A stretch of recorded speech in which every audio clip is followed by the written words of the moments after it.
înspăimântat, plecăciunea ta cea multe preamărit, dar cum ar viață, cum și de mormânt, și împărăția mortitor zdrobit, și pe morții ce din ea de înviere.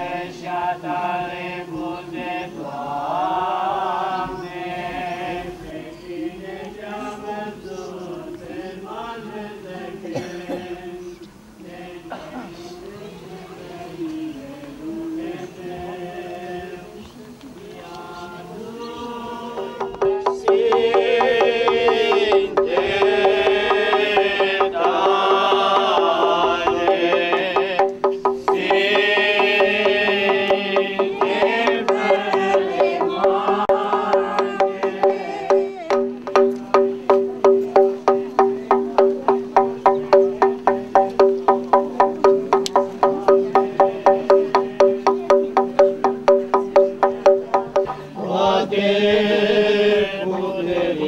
cerești-au strigat ție,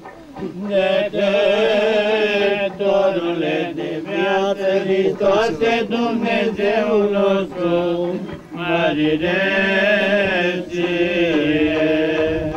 Tu ești învierea și viața și odihna dormiților robilor tăi, Hristoase, Dumnezeul nostru, și ție slavă-ți înălțăm, împreună și celui fără de început al tău, Părinte, prea Sfântului, Bunului și de viață Făcătorului tău Duh, acum și pururea și în vecii vecilor.